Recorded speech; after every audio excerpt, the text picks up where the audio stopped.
자, 열왕기하 시작입니다. 열왕기하 말씀입니다. 자, 1장 2절, 3절, 4절, 세 구절 한 목소리로 쭉 다 같이 읽겠습니다. 기도로 해석하는 사람. 자, 2, 3, 4 쭉 보시고 앞을 보시고 한 목소리로 쭉 다 같이 읽겠습니다. 시작. 아시아가 사마리아에 있는 그의 다락 난간에서 떨어져 병들매 사자를 보내며 그들에게 이르되 가서 에그론의 신 바알세불에게 이 병이 낫겠나 물어보라 하니라. 여호와의 사자가 대답 사람 엘리야에게 이르되 너는 일어나 올라가서 사마리아 왕의 사자를 만나 그에게 이르기를 이스라엘의 하나님이 없어서 너희가 에그론의 신 바알세불에게 물으러 가느냐. 그러므로 여호와의 말씀이 네가 올라간 침상에서 내려오지 못할지라 네가 반드시 죽으리라 하셨다 하라. 엘리야가 이에 가니라. 축복합니다. 축복합니다. 조지 물러는 5만 번의 기도 응답을 받았다 이렇게 알려져 있죠. 이 정도면 기도의 대가 아니겠습니까? 이 정도 되면 기도에 대해서 좀 가르침이 있어야 되지 않을까요? 우리는 궁금해하겠죠. 어떤 비결이 있을까? 흔히 조지 물러의 기도 응답의 비결을 많은 사람들이 적자생존 이런 별칭으로 부릅니다. 적자생존. 한번 생각해 보십시오. 5만 번이나 기도 응답을 받았다. 어떻게 알았을까요? 5만 번 기도 응답 받은 거 어떻게 알았어요? 그냥 생각한 거예요? 아니죠. 기록했기 때문이겠죠. 그죠? 그러니까 5만 번 응답을 받았다 이렇게 하지 않겠습니까? 어떤 분들은 기도 제목을 적고 또 기도하고 응답되면 오케이 또 계속 기도하면서 기도 제목이 뭐 10개, 20개 있으면 시간이 지나면서 응답된 건 표시하면서 이렇게 하는 기도 수첩 가지고 있는 것도 봤어요. 저도 청년 때 한번 그렇게 해본 적이 있는 것 같은데요. 어쨌든 5만 번의 기도의 응답을 받았다라고 하면 뭔가 그렇게 기록했기 때문에 5만 번이라고 하는 확증이 있었지 않겠습니까? 그래서 적자생존이다. 적자생존, 적어야 산다. 그 적자가 아니라 적자. 기도할 때마다 적자. 그래야 생존한다. 왜냐하면 기도 하나 하면 죽으니까 하루하루가 죽음이니까 기도해야 되는데 5만 번이라는 것이 어떻게 나왔느냐? 적었기 때문이다. 자, 여기서 우리가 기도응답의 키가 무엇인지 조금 배울 수 있는 것 같습니다. 적으면서 기도했다라는 거죠. 적으면서 기도했다. 뭘 적었느냐? 근데 조지 물러는 우리가 좀 달랐던 것 같아요. 그의 기록을 보니까 우리는 5만 번의 기도 제목을 적었을 것 같아요. 근데 조지 물러는 5만 번의 기도 제목을 적은 게 아니라 5만 번 기도할 때마다 기도 제목을 적은 게 아니고 성경 찾아가며 기도했다는 거예요. 그러니까 기도 제목을 적은 게 아니라 이번 기도할 때 성경 말씀을 찾아서 그 말씀을 가지고 그때 받은 성경 말씀을 기록한 거예요. 축복합니다. 그러니까 기도 제목을 5만 번 써내려간 게 아니라 기도할 때마다 받은 성경 구절을 써내려갔다는 거예요. 그리고 다음 기도할 때 그 기도 제목을 또 말했다는 거예요. 그 기도 제목이 아니라 기도의 말씀을 또 말했다는 거예요. 그러니까 말씀 기록했다는 거예요. 기도할 때마다 성경 구절을 계속 기록했다. 찾아서 기록했다. 기도 제목이 아니라 성경에 나오는 약속을 적어놓고 그 말씀을 붙들고 기도했다. 5만 번이나. 그랬더니 강력한 기도가 되었다. 뭐 이렇게 볼 수 있을 것 같습니다.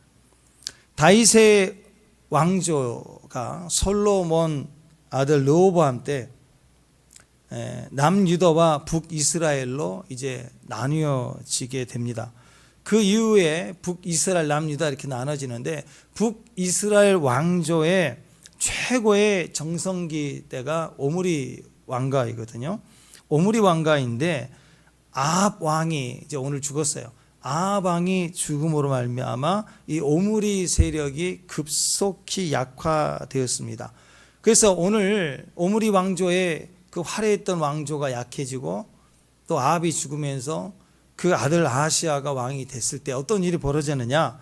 그 주변에 모압 족속은 다윗 왕조 때 다윗이 정복이 있거든요. 그래서 다윗 때부터 계속해서 이스라엘에 조공을 바쳐왔어요. 근데 드디어 아합이 죽었을 때 모압이 반역을 합니다. 이제 해볼 만한 거예요. 그러니까 국력이 얼마나 약해졌는가 그렇게 이해할 수 있겠습니다. 자, 아합 왕 때부터 서서히 반기를 들고 자꾸 이렇게 말 안 듣고 그러다가 드디어 아합이 죽자마자 이스라엘을 배반했다. 이렇게 열왕기하가 시작이 됩니다. 아합이 죽은 이후에 그 아들 아하시아가 왕이 되었지만 오늘 본문에는 크게 큰 위기 두 가지를 당했어요. 큰 위기를 당합니다. 첫 번째는 이 모압이란 나라가 속국이었는데 배반합니다. 그러면 모압만 배반할까요? 그 주변에 비슷한 나라들이 다 들고 일어나고 또 대적하고 또 갈등 상태로 들어가겠죠. 이게 국가적인 외교적인 정치적인 위기를 당한 거예요. 왕이 되자마자. 또 한 가지는 아하시아 왕 개인적으로 다락 난간에서 떨어졌어요. 근데 이게 굉장히 심했던 것 같아요. 골절이 일어나고 또 단순히 뼈만 아픈 게 아니라 일어나지 못할 것처럼 불안하고 다른 중한 병으로 이어졌던 것 같습니다. 재밌습니다. 자, 이 아하시아란 이름의 뜻이 여호와께서 붙잡으셨다라는 거예요. 여호와께서 붙잡으셨다. 그러니까 아하시아는 여호와께서 붙잡아 주시는 사람이에요. 그러면 어떻게 해야 돼요? 우리는 흔히 생각할 때, 그러면 안 넘어져야지. 아니, 하나님이 붙잡았으니까 안 죽은 거예요. 그렇게 생각해야 돼요. 우리는 하나님이 함께 하신다 그러면 만사형통인 줄 알아요. 아니에요. 불 가운데, 물 가운데 간다고요. 가야 돼요. 근데 물이 너를 엄몰하지 못하고 불꽃이 너를 사르지도 못한다. 그건 하나님 일이시죠. 우리가 믿음으로 가야 되는 거예요. 그래서 그러니까 이 이름을 잘 지었어. 아하시아 여호와께서 붙잡으셨다. 그러니까 떨어졌을 때 죽어야 되는데 안 죽은 거예요. 그리고 골절이 일어나고 아프고 계속 아팠어요. 자, 그러니까 이건 뭘 의미합니까? 하나님께서 기회를 주신 거죠. 붙잡아 주셨기 때문에. 그러면 이제 깨달아야죠. 왜 나에게 내가 죽지 않고 살았을까? 물론 이제 왜 다락에 올라갔는지도 모르겠어요. 거기서 왜 떨어졌는지, 왜 난간으로 떨어졌는지 모르겠어요. 한잔하고 떨어졌는지 모르겠어요. 우리는 떨어질 일 없죠, 난간에서. 근데 아하시아는 떨어졌어요. 자, 그랬을 때 우리가 깨달아야 됩니다. 아하시아를 향한 하나님의 붙잡아 주심의 가장 강력한 표현이 뭐였느냐? 오늘 본문에 뭐가 나오냐면 엘리야라는 존재가 나와요. 그러니까 하나님이 이 패역한 아합 왕의 아들입니다. 아주 못된 왕의 아들이에요. 엄마가 이세벨이고. 그러면 대충 짐작이 가겠죠. 근데 이 아하시아를 하나님이 붙들어 주셨어요. 이런 악한 집안의 아들도 하나님이 붙잡아 주셔서 떨어져도 안 죽게 하신 거예요. 붙잡아 주셨으니까. 그러면 하나님이 뭔가 기회를 주고 계시는 거잖아요. 깨달아야 되잖아요. 나를 버린 게 아니라는 거예요. 그리고 자기를 붙들어 주심의 가장 든든한 백그라운드가 누구예요? 엘리야예요. 엘리야. 엘리야는 당대 최고예요. 아니, 당대가 아니라 성경 전체의 가장 최고급에 속하는 선지자 아니에요? 그런 엘리야를 그 배경에 두었다라는 하나님이 붙들어 북이스라엘을 붙잡고 계시고 오늘 아시아를 붙잡고 계시다라. 우리 같으면 그런 왕 안 섬기죠. 남지다로 가버리죠. 근데 엘리야예요. 엘리야는 사람을 섬기는 게 아니라 하나님을 섬기기 때문에 하나님이 보내신 곳에 가야 되는 거예요. 그러니까 하나님이 보내신 곳에 있기 때문에 엘리야는 무슨 일이 있어도 아시아를 돕게 돼 있다고. 그런데 하나님 나를 향해 사랑으로 능력으로 기적으로 나를 붙들고 계시다는 증거 중에 증거가 뭐냐? 엘리야라는 존재가 아직 우리나라에 있다. 이것만 봐도 힘을 얻어야 되는 거 아니에요? 자, 이런 배경이에요. 이런 배경.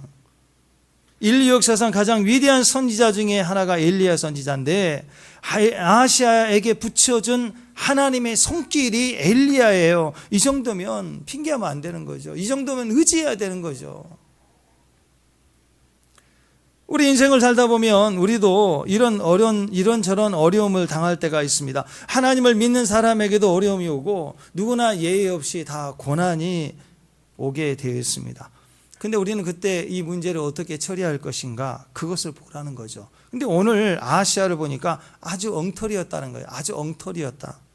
하나님을 찾지 않고 블레셋의 다섯 성읍이 있거든요. 가사, 아스글론, 아스돗, 갓, 에그론. 그 중에서 이 에글론이라고 하는 곳의 신이 바알세불입니다. 에글론의 신이 바알세불. 근데 그 신에다가 자기 병이 낫겠습니까? 하고 물어보러 갔다는 거예요. 참 희한하죠? 하나님의 백성이 하나님을 찾아야 되는데, 그리고 전 우주적으로 가장 강력하고 뛰어난 선지자 중에 선지자인 엘리야 선지자가 있는데 물어볼 때가 정해져 있잖아요. 하나님 찾아야 되잖아요. 근데 블레셋 다섯 성읍 중에 한 성읍에 있는 바알세불에게 물어보러 갔다라는 거예요.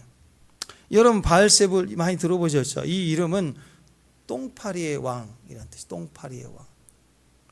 바알이라는 건 바알신을 의미하는 신 바알을 의미하고 세붑이라는 말이 날아다니다.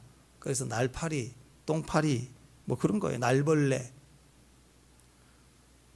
이게 무슨 의미가 있냐면 귀신들이 들락날락 할 때 무당이 점칠 때요, 막 휘파람 소리 내죠. 그리고 방울 소리 내고 흔들고 막 이러잖아요. 주문 외울 때. 그래서 이 주술가들이 점을 칠 때 주문을 외우는 소리가 이런 소리가 윙윙 뭐가 날라오나 보다 해서 사람들이 귀신이 날라오나 보다 해서 윙윙윙 뭐 날아오네. 그래서 날아오는 귀신들의 최고 대장이 바알세불 이렇게 했다는 거예요. 날아온다 뭐가. 그걸 주술적 의미로 윙윙거린다라는 의미에서 이제 바알세불이라고 정했는데, 예수님께서도 천국 복음을 증거하실 때 귀신을 쫓아냈습니다. 그랬더니 사람들이 예수님을 조롱하면서 하는 얘기가 바알세불을 힘입어 귀신을 쫓았다. 바알세불, 바알세붓 그러면 날파리고, 바알세불 그러면 귀신의 왕의 힘을 입어서 쫓아냈다고. 예수님을 조롱할 때 쓰던 단어가 바알세불입니다. 근데 그 원래 원 의미는 바알세붓이에요. 그것은 날아다니는 것들의 왕, 날파리, 날벌레. 저는 똥파리를 좋아해요. 똥파리의 왕. 이게 마귀의 대장 실상의 모습이라는 거예요. 그러니까 여러분, 이 마귀의 역사를 볼 때 너무 두려워하지 마세요. 그냥 똥파리, 날파리의 왕이 들락날락 하는 거예요. 절대 두려워하지 말라라는 거죠. 자, 그러니까 똥파리, 날파리가 날아다니는 것은 무슨 복을 주는 주술적 의미로 사람들이 믿고 의지하고 있으니 얼마나 그것이 어리석습니까?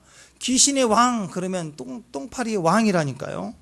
윙윙거리는 것에 무슨 능력이 있다고 사람들은 거기 쫓아다니며 자기 인생을 걸고, 그리고 날파리 앞에 절을 하고 그렇게 점을 친다라는 거예요. 블레셋 사람들의 믿음이 그 수준이었다고. 근데 문제는 하나님의 백성이고 하나님 백성의 왕인데 날파리 앞에 가는 거예요. 지금 사울 왕도 그랬죠. 마지막에 말년에 무당 찾아가서 사무엘 영을 불러내라 하고 막 접신을 하고 나중에 무당이 해진 밥은 먹고 오고 막 그러잖아요. 문제는 왕이 그러고 있더라. 왕이 기가 막힌 일이 아닙니까? 여러분, 우리 안에도 이런 문제들이 있어요, 없어요? 항상 있다라는 거예요.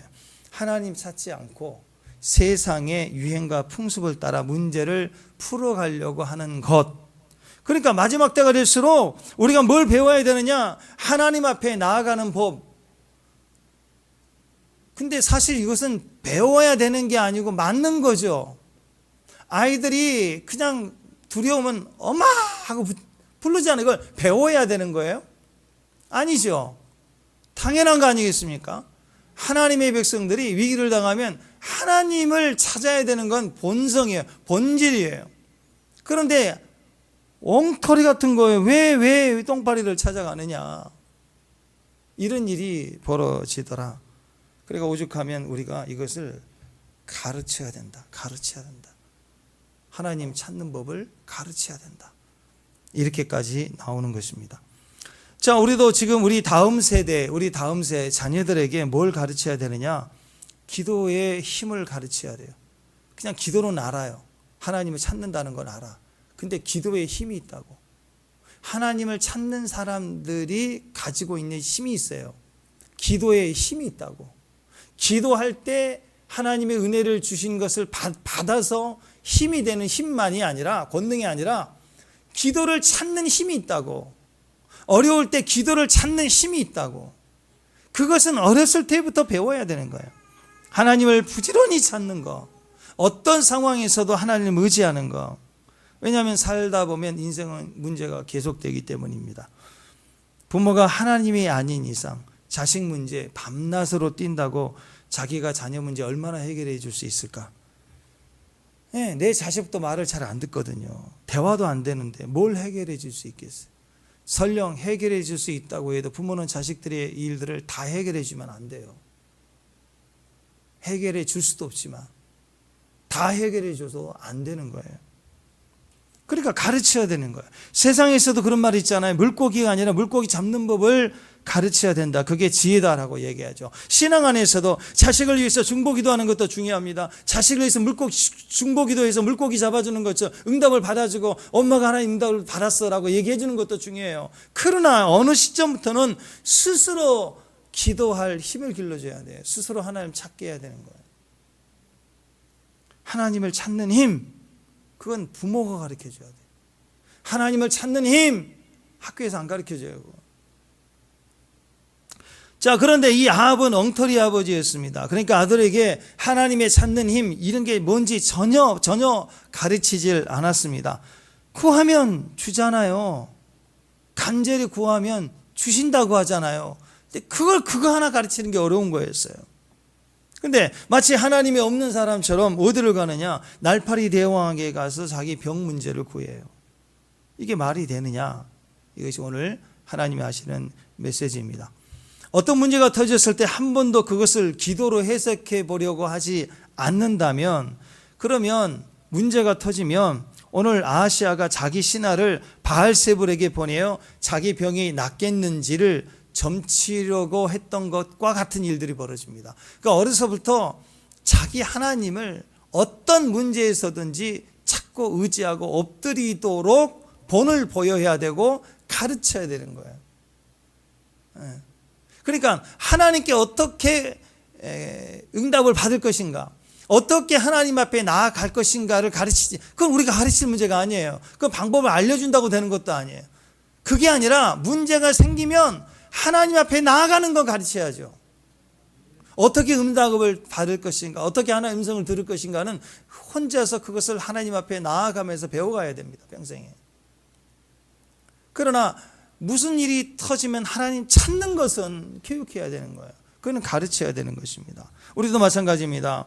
우리에게는 기도의 능력이 있고 살아계신 아버지가 우리 아버지가 되시잖아요.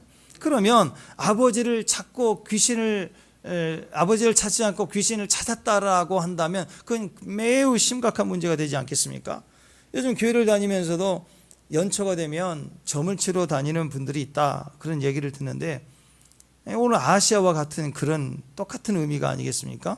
이미 하나님이 주신 예수 그리스도의 십자가의 복음이 우리 안에 있는데, 예배가 있는데 왜 이거 안 찾고 엉뚱한 데 가서 자기 인생을 거느냐라는 거예요. 오늘 본문의 내용뿐만 아니라 성경에는요, 이런 스토리가 수도 없이 많이 반복됩니다. 하나님 의지하지 않고 자기 방법, 자기 사람, 자기 수단, 다른 귀신, 우상, 이런 숭배 행위가 얼마나 많이 반복됩니까? 왜 자꾸만 이런 아하시아가 제2 아하시아, 제3 아하시아가 계속해서 등장합니까? 왜 그럴까요? 다 우리 이야기이기 때문에, 우리 안에도 그런 습성이 있어서 그런 거예요. 성경을 보면은 아합이 나왔잖아요. 그러면 카운터 파트너가 누구예요? 엘리야가 나오잖아요. 아합, 엘리야.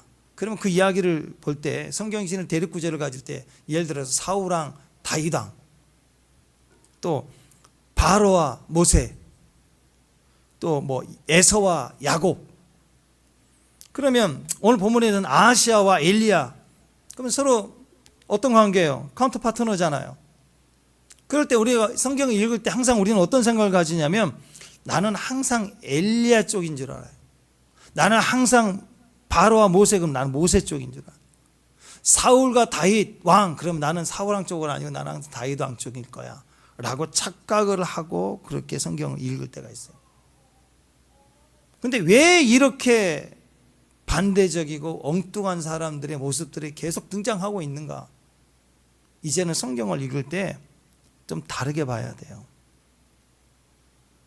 항상 엘리야만 자기 자신 쪽인 줄 아는데 아니라는 거예요. 엘리야는 나, 아합은 시어머니, 이렇게 공식화하지 말고, 또 공식하면 안 돼요. 항상 나는 좋은 쪽이 항상. 곰곰이 생각해 보면 우리 자신이 아합일 수 있다고, 우리 자신이 아시아라고요. 그런 면이 있어요. 왜? 하늘 행동을 보면, 하늘 행동을 한번 면밀히 살펴보면 엘리야 쪽보다는 아합 쪽이 훨씬 나하고 친밀해. 아합, 아시아, 사울왕, 바로, 이런 사람들이 계속 성경이 기록되어 있고 등장하는 이유가 그렇다는 거예요. 우리의 들리는 메시지가 딱 하나 있어요. 오늘 아시아에게 하시는 메시지.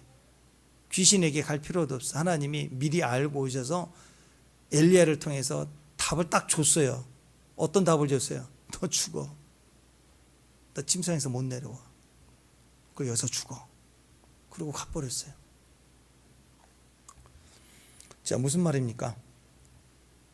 아, 내가 아시아였구나. 내가 엘리야가 아니었구나. 여러분, 때로는 우리가 우리 삶 가운데 하나님이 내게 말씀을 주시고 예언을 주시는데 때로는 너 죽어 하실 때가 있어요. 너 죽어야 돼. 너 내려놔야 돼 하실 때가 있다고. 왜? 내가 엘리야가 아니니까. 내가 오늘 아시아니까. 내가 아시아의 모습을 가지고 있을 때는 하나님은 언제든지 말씀하신다고. 너 망한다. 너 죽는다. 무슨 말이에요? 여러분, 진짜 죽이려면 그런 말 해요? 그냥 내버려 두면 침상에 죽어요. 근데 굳이 가가지고 너 죽는다 하고 돌아오는 이유는 뭐예요? 빨리 돌이켜라. 돌이키면 그 말씀이 이루어지지 않아. 그 얘기하고 간 거예요. 기회를 주고 있다고, 기회를. 아시겠죠? 예. 진짜 하나님 데려가실 사람들 이 다음에 나오잖아요. 이 다음에. 예. 불이 내려와서 한꺼번에 딱 데려가 버려요. 그냥 끝난다고. 땅이 입 쫙 벌려서 다 죽는다고. 근데 우리에게 너 죽어야 돼. 너 내려놔야 돼. 너 망할 거야. 이런 예언을 왜 주실까요? 죽이고 망하는 게 하나님 뜻이 아니니까. 기회를 주고 있는 거야. 돌이키라는 뜻이에요. 아멘? 그게 기도를 해석하는 사람들이 듣는 음성이에요. 그러니까 기도를 해석하지 않으면 A는 A고 B는 B인데, 기도를 해석하면 하나님이 A라고 말하는데 기도를 해석해 보면 B예요. 너 죽어.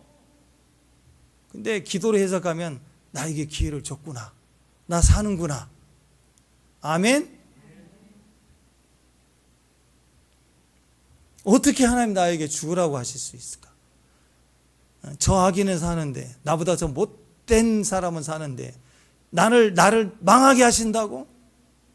그걸 A로 계속 보는 거예요. 해석이 안 돼요. 기도를 안 하니까. 그래서 인생은요, 기도에 의해서 승부가 나는 거예요. 하나님을 찾는 모습, 하나님을 향하여 방향을 트는 것 자체가 우리에게 응답이고 변화의 시작인 거예요.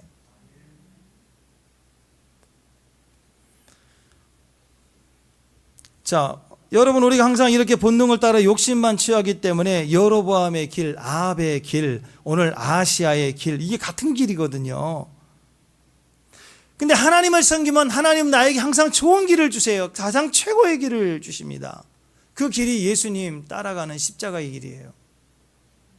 축복합니다. 근데 사람들은 십자가의 길을 가고 싶지 않아요.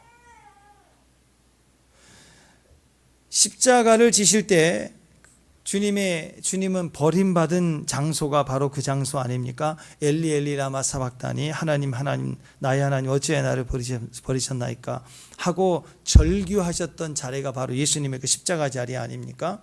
예수님은 그 버림받은 자리에서 누가복음에 보면은요, 하나님께 이렇게 절규하셨어요. 버림받은 자리에서 예수님은 아버지여 내 영혼을 아버지 손에 부탁합니다. 읽어보십시다. 자, 시작.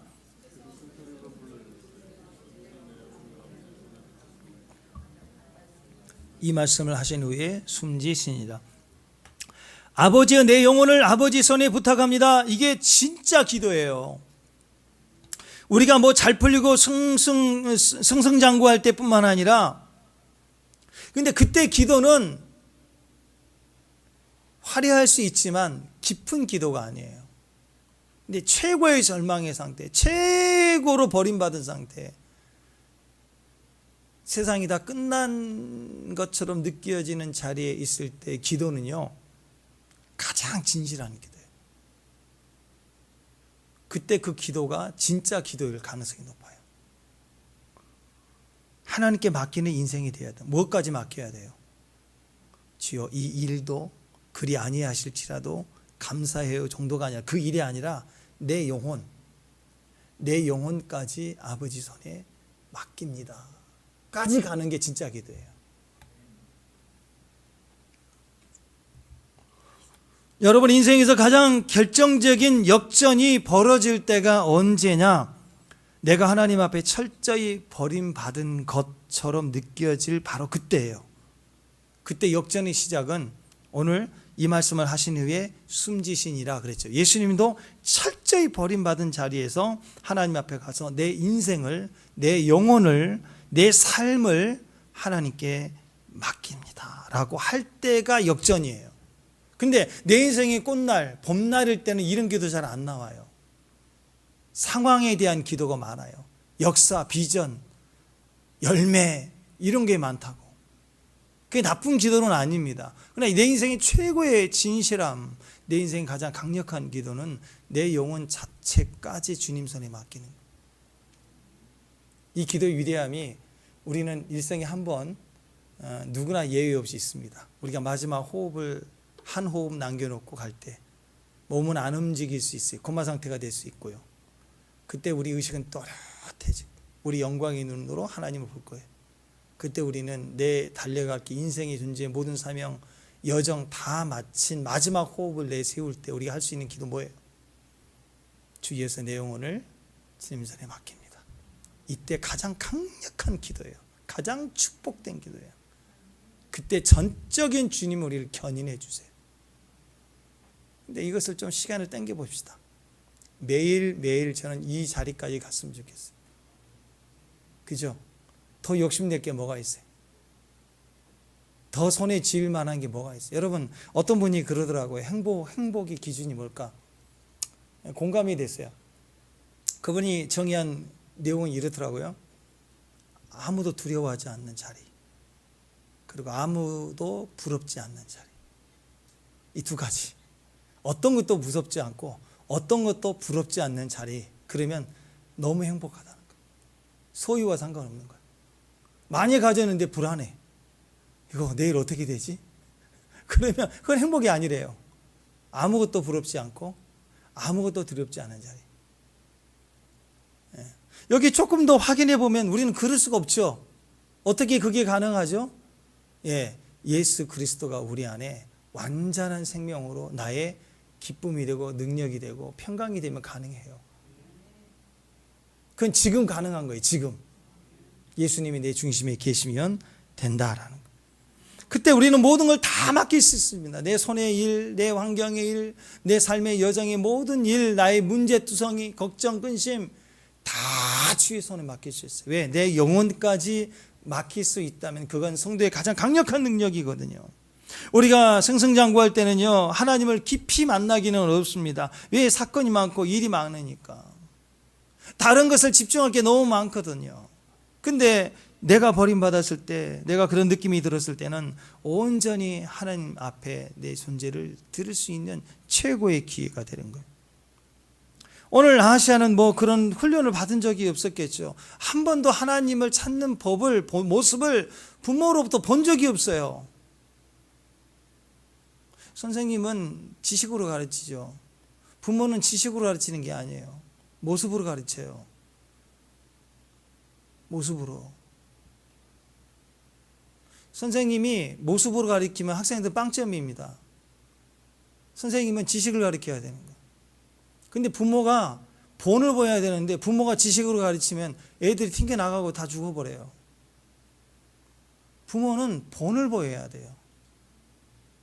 모습을 가져야 된다고.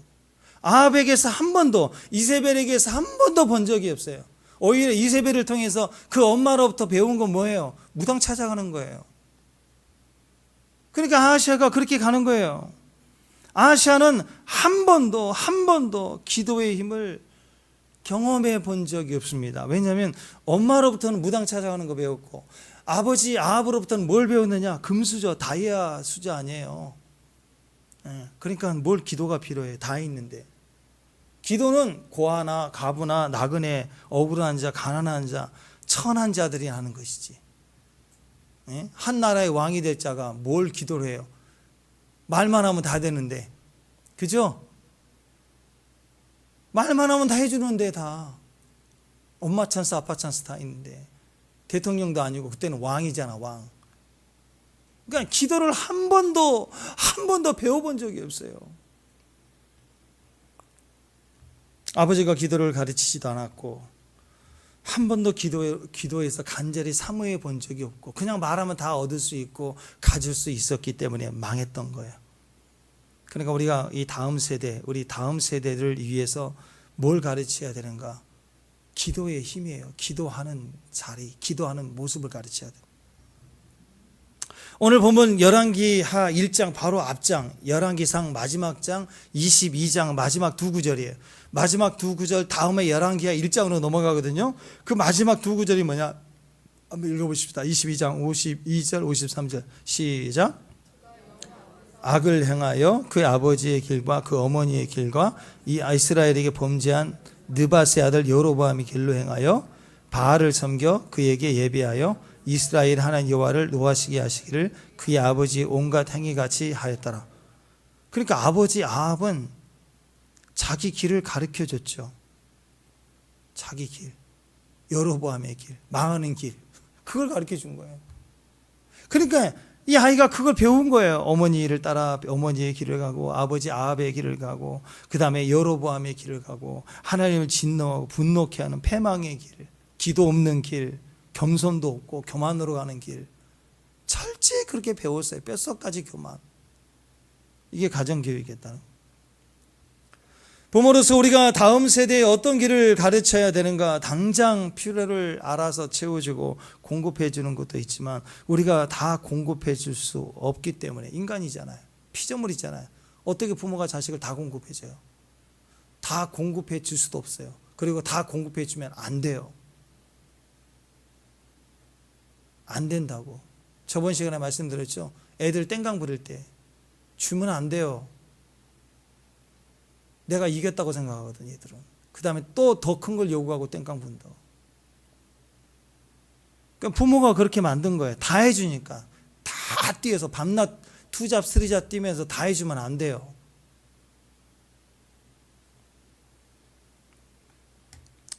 어떤 큰 슬픔과 충격이 와도 그것을 원망 탓하지 않고 오직 그것을 일단 기도로 품고 나갈 수 있으려는 힘. 그러니까 기도로 어떤 응답을 받아내는 능력이 아니라 그냥 기도 해석이에요. 이 문제를 해석이 안 돼요. 이 문제를 내가 어떻게 돌파해야 되는지는 모르겠는 거예요. 그러니까 그것을 기도로 해석하는 거예요. 기도 해석은 시간이 필요해요. 엎드려야 되는 거예요. 그러나 시간이 필요한 거예요. 날마다 주님을 찾아가야 되는 거예요. 이 모습을 가르쳐 주었는데, 이게 파워예요. 이게 사탄이 못하는 힘이라고. 하나님의 번쩍거리는 음성으로 초자연적인 기적을 주는 건 사탄도 일정 부분에 그런 흉내를 내기도 합니다. 근데 하나님 앞에 믿음을 가지고 매일매일 또 엎드리며 계속 가는 믿음의 행위는 사탄은 절대로 흉내 못 내요. 그래서 우리가 우리 삶의 문제들을 기도로 해석하려는 모습은 시간이 필요하고 내 안에 뼛속처럼 파고 들어가서 남아야 있어야 되는 거예요. 어떤 슬픔 충격이 와도 일단 원망 탓을 입으로 내딛지 않고 그것을 기도로 돌파해 가려고, 기도로 엎드리려고 하는 거, 이게 진짜 아버지가 해야 될 교육이에요. 창세기 보면 요셉을 보면 어떤 고난이 왔을 때 믿음의 힘으로, 기도의 힘으로, 하나님과 함께 하심으로 그것을 돌파해 갔죠. 보디발 가정에 갔을 때 얼마나 많은 핍박이 있었을까. 성경 그 기록도 안 해요. 문제도 아니었으니까. 뭘만 기록했어요? 하나님이 그와 함께 하시는 것을 그 주인이 보았다 그랬어요. 기도로 해석하는 삶을 살아왔어요. 오늘 아시아의 문제 해결 방법은 완전히 신앙 실패였죠. 하나님 몰랐기 때문이다. 그건 핑계예요. 왜냐하면 이스라엘 역사적으로 가장 최고의 선지자 엘리야가 지금 있잖아요. 있어요. 근데 엘리야를 찾지 않았어요. 똥파리 날파리 대왕 점쟁이를 찾아갔다. 그 자체가 벌써 하나님을 불신하고 하나님 의지하지 않았다라는 불신앙을 의미하는 거 아니겠습니까? 자, 이유가 뭘까요? 알면서도, 엘리야가 있는 줄을 알면서도 엘리야를 찾지 않았던 이유가 뭘까요? 자, 여기에서부터 우리의 마음이 드러납니다. 왜 엘리야를 찾지 않았을까? 엘리야 몰랐기 때문에? 엘리야의 능력이 약하다고 생각했기 때문에? 아니죠. 아합 때 이미 850 갈멜산 대전쟁 전투 다 이겼잖아요. 엘리야를 모르는 사람은 어디가 있어? 근데 엘리야를 찾지 않았어요. 왜 그럴까? 우리 모습을 보면 답이 나와요. 자, 엘리야를 만났다고 합시다. 아하시아가 엘리야를 찾아갔어요. 엘리야를 만났어요. 그럼 무슨 얘기를 할까요? 엘리야가 무슨 얘기를 할까? 뻔할 거 아니에요. 듣기 싫은 소리만 할 거 아니에요. 다 느끼죠? 특히 죄 지었을 때, 잘못했을 때 누구 만나면 무슨 소리 할지 다 알아요, 몰라요? 알아요, 몰라요? 안다고. 그러니까 가요, 안 가요? 안 가죠. 그냥 부딪혀서 잘못했습니다. 한 번 더 기회를 주십시오 하면 되잖아요. 근데 이상하게 사람들은 그게 예상이 될 때는 피한다고, 잠수 탄다고, 안 들은 척하고, 자는 척하고, 일부러 다른 일 만나갖고 바쁜 척하고, 그래서 정면 부딪히려고 안 해요.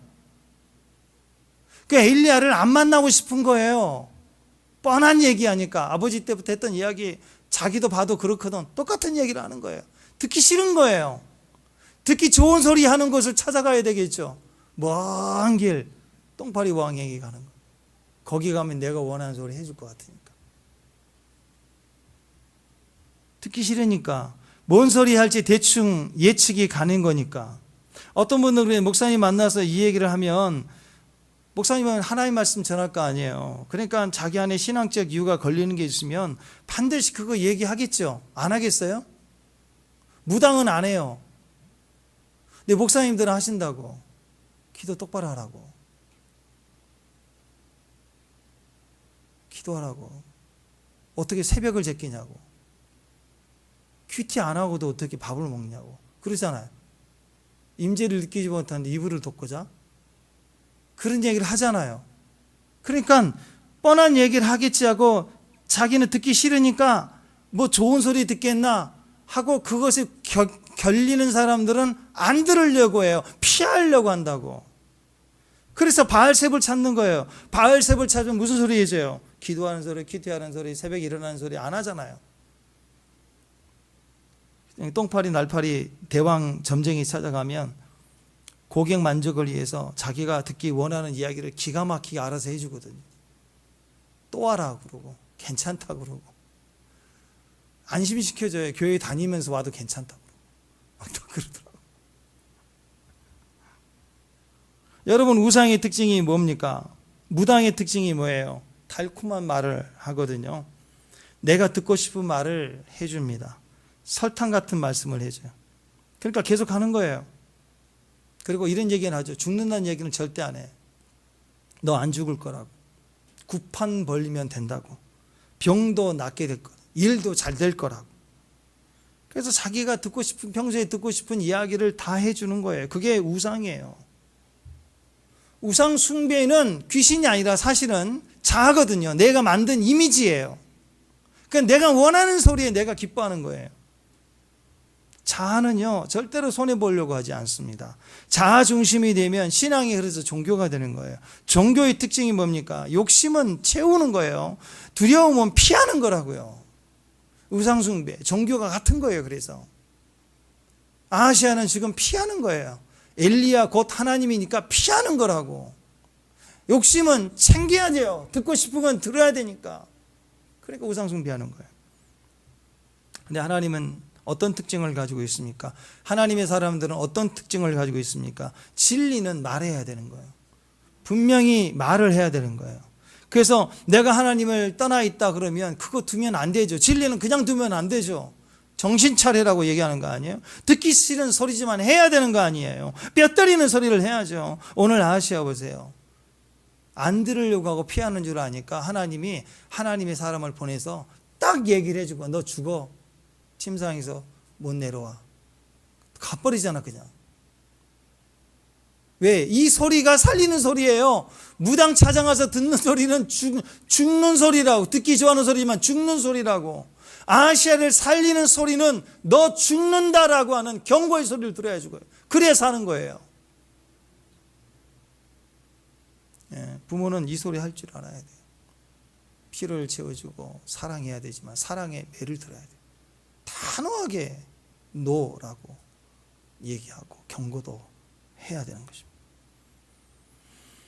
그때 진짜 망할 사람은 이 소리 듣기 싫어서 막 난리를 치고 막 벌쩍벌쩍 뛰면서 교회에 나가고 난리치겠죠. 윙윙거리고 다니는 거예요. 날파리 되는 거예요. 윙윙윙 거리고 날파리 왕을 따라다니는 거. 윙윙윙.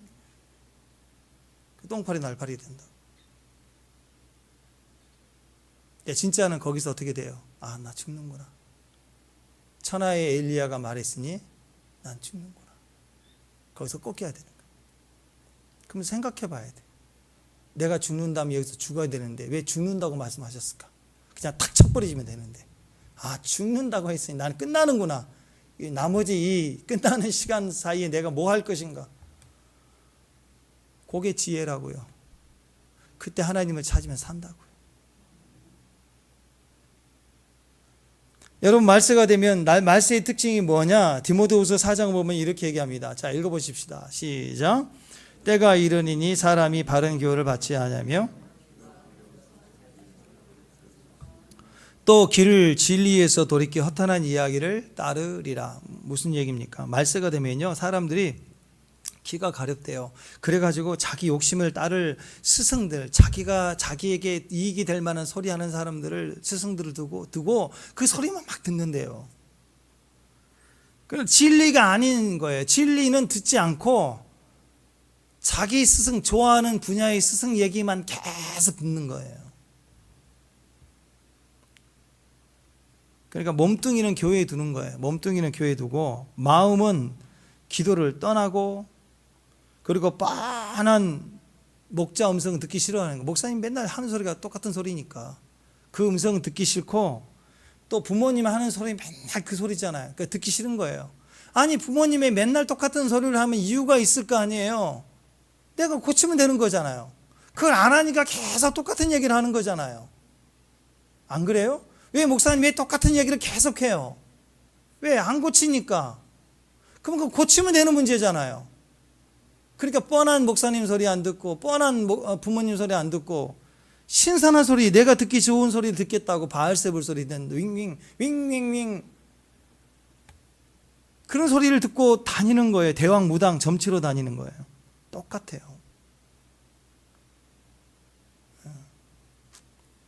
지금 제가 사역하면서 보니까 그래요. 목사님들 중에 진짜 좋은 목사님들은, 훌륭한 목사님들은 메시지가 한가가 똑같은 얘기만 해야 돼. 성경 전체 얘기를 다. 근데 하나만 얘기한 분이 있어. 뭐 요한계시록이니 뭐니 해가지고 하나만 죽도록 얘기하는 거. 그거 특별한 거 아니에요. 성경 전체를 매일 똑같은 집밥같이, 집밥처럼 맨날 똑같은 얘기를 해야 돼요. 계속. 골고루 들어야 돼요. 골고루. 근데 사람들은 이렇게 저렇게 내가 원하는 방향만 설정해놓고 기도 제목만 또 설교 제목만 보고 내가 원하는 것만 계속 들어, 그것만. 그러니까 자기 몸이 있는 소속된 목사님의 설교는 듣기 싫은 거예요. 똑같은 부모님 소리와 똑같은 거예요. 딴 것만 계속 이제 흡입을 해요. 딴 것만. 아셔야 되는 거라고. 사역자들도 그래. 사역자들도 하나님의 음성을 듣고 하나님 음성을 따라가야 되는데 자기 하고 싶은 사역에 대한 것만 들으려고 해요. 가르침이나 그런 세미나만 듣고 와, 그런 프로그램만 가지고 와가지고 계속 거기서 그것만 해 나가려고, 그걸 증명해내려고 하는 거예요.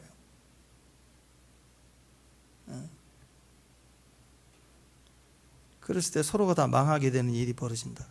예레미야 23장 29절 말씀 한번 보십시오. 자, 읽어보십시다. 시작. 여호와의 말씀이니라 내 말이 불같이 아니하나 바위를 쳐서 부서뜨리는 방망이 같이 아니하나. 하나님의 말씀은 우리 안에서 불 같대요. 불. 또 바위를 깨트리는 방망이 같대요. 강력한 방망이 같대요. 그리고 막 불 같아요. 불 같다, 방망이 같다. 뭐예요? 모든 더러움들 다 태운다는 거예요. 모든 부정을 태울 힘이 있다라는 거예요. 또 말씀이 바위를 쳐서 부서뜨려서 가루로 만들 만한 힘이, 이 망치 같은 방망이 같은 힘이 말씀이 있다라는 거예요. 그러니까 하나님 말씀을 들으면 어떻게 해야 돼요? 하나님 말씀을 들으면 어떻게 해야 돼요? 아파야 돼요. 나를 깨부시니까 싫은 거예요. 듣기 싫어야 된다고. 나를 태우니까 싫다고. 애들 방 한번 가세요. 애들 방 여름에 치워주려고 그러면 싸놓고 그러잖아요. 치워주려고 하면 애를 좋아해야 싫어해요? 좋아해야 싫어해요? 자기가 규칙으로 놔둔 거래. 건들지 말래. 무슨 난리를 쳐놓은 게 무슨 규칙을 다 있대. 어제 거 그제 거 이렇게 있대. 건들지 말래. 아줌마는 안 치워져요. 엄마니까 치우지. 진짜 말씀은 나를 치운다고. 싫다고. 때론 방망이 같고 때론 불 같고 막 나를 태우려고 하니까 막 나를 좀 귀찮게 하지 마. 그래서 문단속에 엄마 들어오지 마. 출입금지. 방문 잠가버려. 그러니까 주님이 요한계시록에 보면은 3장 20절 밖에서 문 밖에 문을 두드리는 엄마도 못 들어가. 에? 하나님 말씀을 들으면 일단 아파야 돼요. 나를 드러내놓고 불러 태우면서 엄청나게 패거든요. 그때 도망가면 안 돼요. 도망가면 아시아야 된다고.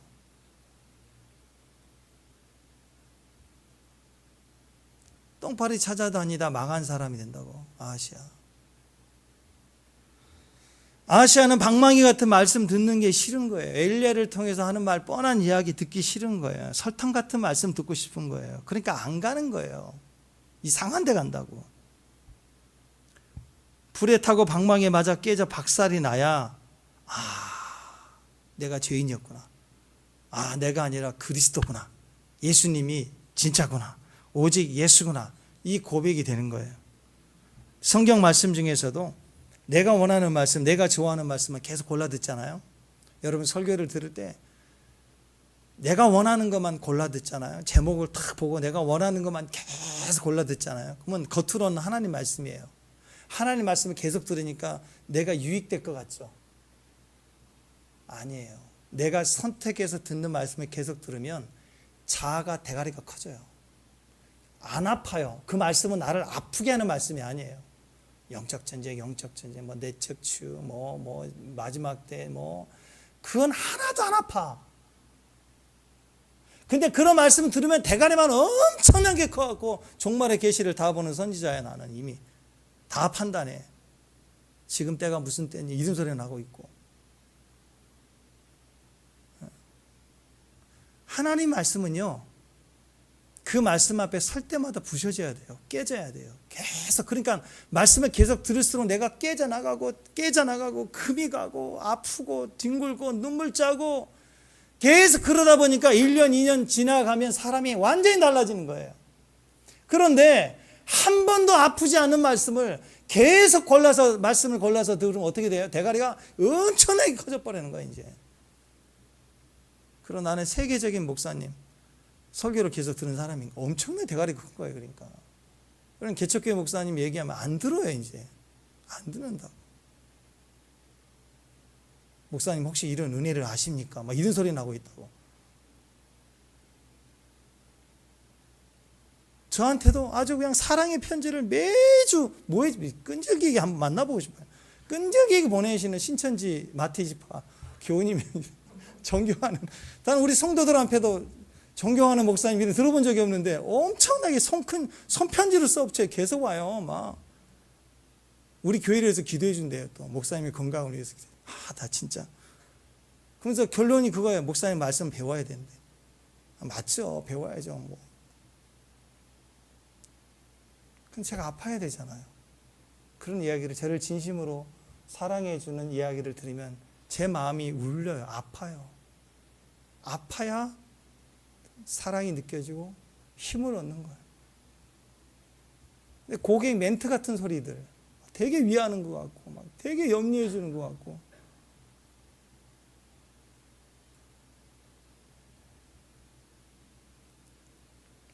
성경 말씀 제목만 보고 골라 들으면 큰일 납니다. 교회 다니면서 망하는 사람이에요. 아시아가 그런 과죠. 이방인 사람이 아니에요. 명문 가문 금수저 신앙 모태 신앙 집안에 뿌리를 내렸다고 했는데 문제는 대가리만 커져 있는, 한 번도 말씀을 아파본 적이 없는, 그러니까 말씀을 쪼개려고 그래. 말씀은 읽을수록 말씀으로 자기를 쪼개야 되는데 말씀을 쪼개는 사람이 된다고. 말씀을 누가 쪼개요? 말씀으로 나를 쪼개야죠. 여러분, 종이 주인이 하는 말을 듣고, 주인이 명령할 때마다 듣고 싶은 말만 듣고 하기 싫은 일을 안 듣고 하라고 그랬는데 마음이 들면 하고, 그걸 판단해 갖고 하면 그게 무슨 종이에요? 악한 종이죠. 불쌍해서 봐주긴 하겠지만 진짜 주인이 최고의 중요한 거, 큰 일은 안 맡깁니다. 죽어도 안 맡겨요. 자기는 그러겠죠. 나는 열심히 했다고. 나는 충성된 종이라고. 이 분야에서 나보다 이 일을 더 잘할 수 있는 종들이 있냐고. 근데 사실은 자기 하고 싶은 것만 듣고 자기 하고 싶은 것만 하는 거예요. 그게 무슨 종이에요? 그런 식인 거예요. 내가 원하는 것만 좋아하고 내가 원하는 주제에 대해서만 은혜를 받고 아멘하고, 원하지 않는 말은 절대로 안 들으려고 하고. 기도의 훈련을 받았다면, 그래서 말씀을 듣는 훈련이 자동적으로 이루어지게 되었습니다. 우리 자녀들이 우리와 함께 기도의 힘, 하나님을 찾는 기도의 힘을 가졌다면 그 기도로 해석하는 힘은 하나님의 말씀을 온전히 우리 안에 듣게 해줘요. 그래서 죽는다, 너 죽어라고 하는 음성을 나에게 기회를 주셨구나 라고 다르게 해석이 되고 듣게 되는 거예요. 그래서 진짜 기도 힘을 가져야 됩니다. 내가 원하는 말씀만 들으면 안 돼요. 내가 원치 않는 말씀 들어서 내가 깨지고 박살 날수록 하나님이 무슨 말씀을 하시든 그 말씀의 본질, 하나님의 본성을 내가 다 들을 수가 있게 되는 거예요. 그래서 말씀을 듣는 힘을 길러야 됩니다. 방망이 같은 말씀, 불 같은 말씀, 나를 깨는 말씀, 그거 다 감사로 받을 줄 알아야 됩니다. 방망이로 얻어 터져 죽어간다고 할지라도, 그래서 마저 터져서 피투성이가 됐다고 할지라도 그 자리에 그대로 있어야 돼요. 피투성이가 돼서 그대로 있어야 돼. 몸이 안 움직이면 영혼을 맡깁니다. 그러면 되는 거예요. 그때부터는 주님이 하신다고. 근데 안 맞으려고 해요. 도망가려고 그래요. 안 들으려고 해. 안 하려고 해. 죽어도 기도를 안 하려고 그래. 왜 그렇게 기도를 안 하는지. 기도 흉내만 내. 폰만 잡아. 기도에 관해서는 안 하고. 기도를 안 해. 정작 하루에 얼만큼 기도하는지. 솔로몬 그랬잖아요. 하나님 내가 너 뭐 줄까? 그랬더니 지혜 달라고 하죠. 지혜가 뭐냐? 열왕기상 3장 9절을 보니까 지혜를 이렇게 얘기합니다. 한번 읽어보십시다. 시작.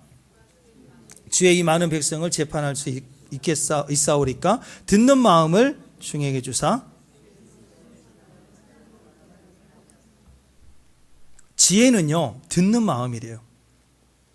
지혜를 받았다는 것은 하나님 저에게 지혜를 주세요. 그러면 기도할 때 무슨 빛이 확 와가지고 머리에 뭔가 헬멧 쓴 것처럼 그러다가 뭐가 쪼개지는 것 같으면서 뭐가 시원해지면서 여기 뭔가 빛이 탁 오면서 막 영안이 확 열리면서 뭔가 막 천상 무슨 무지개 막 이러면서 지혜를 받았다.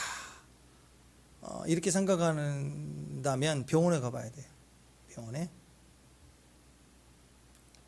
솔로몬은 어떤 지혜를 받았냐면 듣는 마음을 구했고 듣는 마음을 줬대요. 자, 무슨 말이냐면 오늘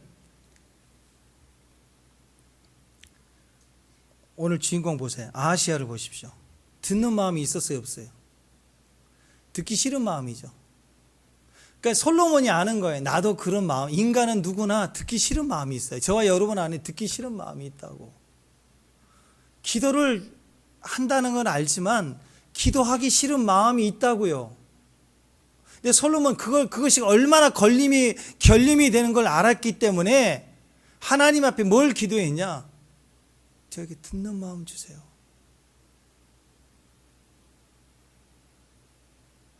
그게 지혜래요, 지혜. 오늘 아하시야는 하나님을 듣는 마음이 없어서 안 찾아가요. 방망이가 들지라도 듣는 마음이 있는 사람들은 하나님을 찾는다고. 듣는 마음이 있어야 기도할 수 있어요. 듣기 싫은 마음이 있으면 기도 안 해요. 기도의 자리를 피하게 돼 있다고.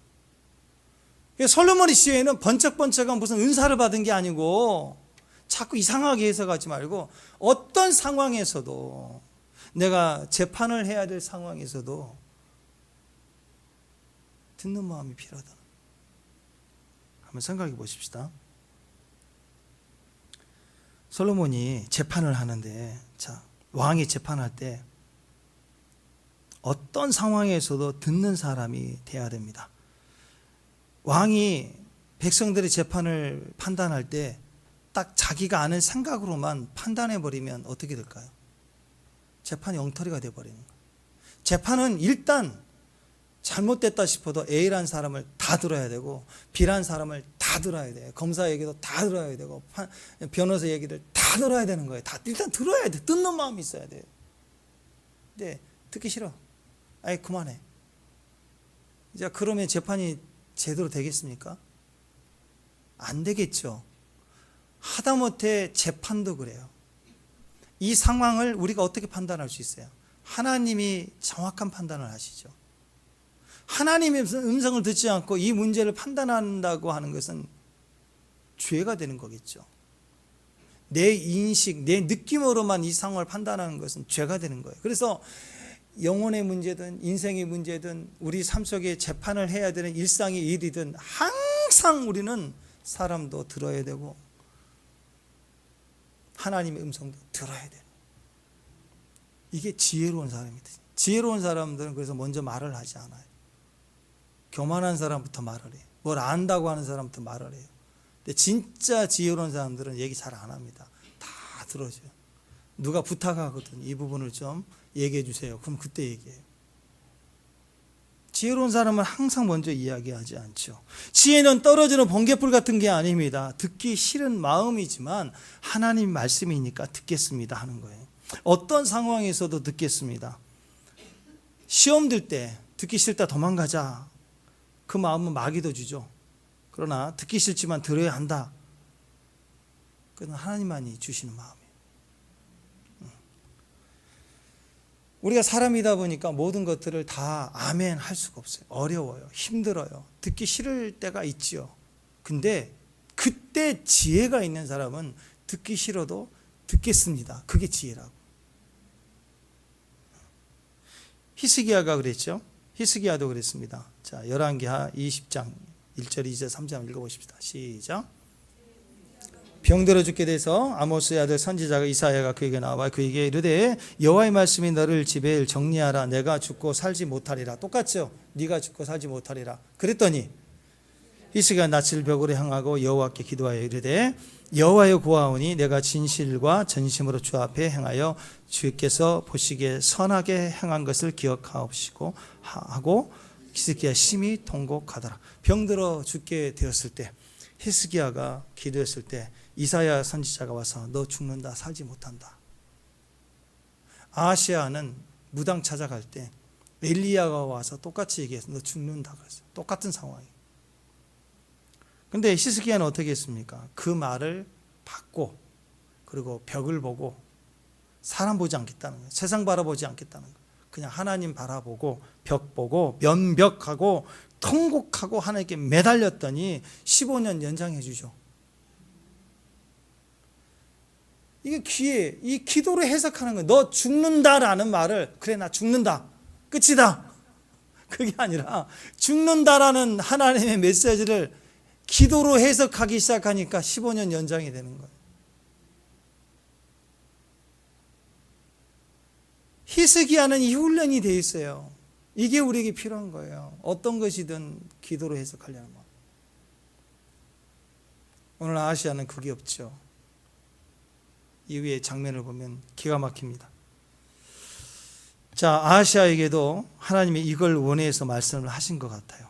너 죽는다는 말 의미를 기도로 해석하지 못했어요. 기도하는 법을 몰랐으니까, 기도라는 걸 몰랐으니까. 너 죽는다라는 메시지는 이제 끝난 메시지라는 거예요. 아니래요. 아니에요. 단어의 의미는 끝났다지만 끝난 메시지가 아닙니다. 하나님 입에서 나오는 메시지는 끝난 메시지가 아니라 돌이키면 산다라는 메시지예요. 기도 해석을 가진 사람은 다르게 듣는 거예요. 그래서 당하는 문제마다 묻지도 않고 따지지도 않고 그냥 기도로 해석하겠다고 하는 사람만이 얻을 수 있는 거예요. 네가 죽고 살지 못하리라. 이 음성까지라도 나에게 축복이 되는 메시지로 받을 수 있는 사람. 이게 모든 말씀이 우리에게 기회가 되기 때문에 그렇습니다. 사람들은 은혜라는 말을 굉장히 가볍게 여깁니다. 그래서 흔히들 은혜 아래 살아갑니다. 그러면 대충 하자 뭐 그런 뜻인 줄 알아요. 은혜로 합시다. 네, 얼른 합시다. 아니라니까요. 대충 하자는 의미가 아니에요. 율법 아래 사는 것과 은혜 아래 사는 것 어느 게 더 편해요? 생각해 보세요. 율법 아래 사는 것과 은혜 아래 사는 것 어느 게 더 편해요? 율법 안에 사는 것이 훨씬 더 편합니다. 그냥 율법은요 정해졌어요. 그거 하면 의, 안 하면 부정이에요. 그냥 하면 돼요. 정해진 것만 하면 돼요. 살기 편해요. 근데 기준이, 은혜로 산다는 건 기준이 없어요. 모든 걸 희생하고 모든 것을 내가 책임져야 되는 그런 상황에 매일 내가 노출돼야 되는 거예요. 은혜는 계속해서 나를 간섭해요. 은혜는 계속해서 나에게 요구해요. 더. 근데 사랑이라고 한번 생각해 봅시다. 두 사람이 만나서 사랑할 때 그것을 율법 아래 사는 것처럼 남편이 해야 될 1, 2, 3, 아내가 해야 될 1, 2, 3 그것만 하면 가정생활 평안하다 그러면 그게 삶은 편해지겠죠. 근데 그게 사랑일까요? 절대 사랑이 아닙니다. 남편은 아내에게 은혜를 받아야 되고 아내는 남편에게 은혜를 받아야 돼요. 자녀는 태어날 때부터 부모의 은혜를 받아야 되고 자녀를 더 크면서 은혜를 베풀어야 되고 은혜라는 것은 모든 사랑을 확인해 주는 거예요. 법으로 정할 필요가 없는 거예요. 그러니까 요즘에는 부부 사이에서도 법을 막 쓰고 계약서를 쓰고 막 너무너무 많은 요구를 하려고 해요. 그 요구 필요 없잖아요. 사랑하면 되는 거 아니에요? 서로 희생하려고 하고 서로 더 책임지려고 하면 자연스러운 거 아니에요? 청소기는 누구? 거실은 누구? 화장실은 누구? 그거 할 이유가 없죠. 재미로 정했다 할지라도 다 내가 하겠다 그런 마음이면 서로 좋은 거 아닌가요? 어느 순간 율법으로 살면 편해진다고. 대신 깊어지지 않아요. 종교화가 될 수 있어요. 은혜로 살면 의지가 들어가야 됩니다. 은혜로 사는 건 의지가 들어가야 돼요. 노력해야 돼요. 그래서 은혜 속에서는 서로의 간섭이 있어요. 근데 그 간섭이 사랑이라는 단어 속에서의 간섭이니까 행복해지는 거예요. 서로가 사랑으로 간섭을 할 때 행복해지는 거예요. 사랑으로 그 인격과 감정을 침노에 들어가야 돼요. 부셔뜨리는 게 아니에요. 더 세워주는 거예요. 근데 어느 순간 그게 귀찮고 불편하고 힘들어진다는 것은 뭘 의미해요? 사랑이 식어가기 시작했다. 지금 무너져 가기 시작했다. 그러니까 자꾸 교회에서 원칙 세우고 막 뭐 규칙 세우고 그럴 이유가 사실 없어요. 다 은혜로 서가는 사람들이 책임지기 때문에. 시험이 쉬울까요? 훈련이 쉬울까요? 시험은 쉽습니다. 왜냐하면 60점 이상은 합격, 60점 이하는 불합격 정해놓고 시험 때리면 돼요. 그리고 그대로 쭉 가면 돼요. 합격한 사람은 합격, 불합격한 사람은 다시 한 바퀴 더 돌아. 계속 그렇게 룰로 가면 돼요. 편해요. 근데 훈련은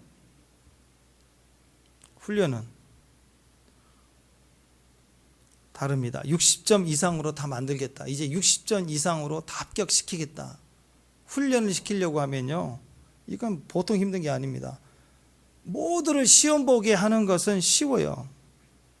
시험 봐라 그러면 되는 거니까. 근데 모두를 60점 이상으로 만들겠다, 훈련시키겠다 그러면 보통 힘든 게 아니에요. 될 때까지 해야 되니까.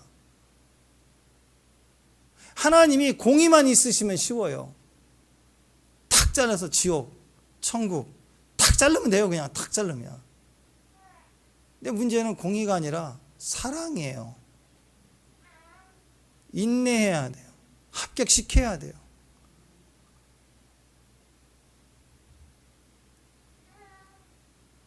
교회는 시험 보는 것이 아니고요, 판단하는 것이 아니라 훈련하는 것입니다. 가정은 훈련하는 것이죠.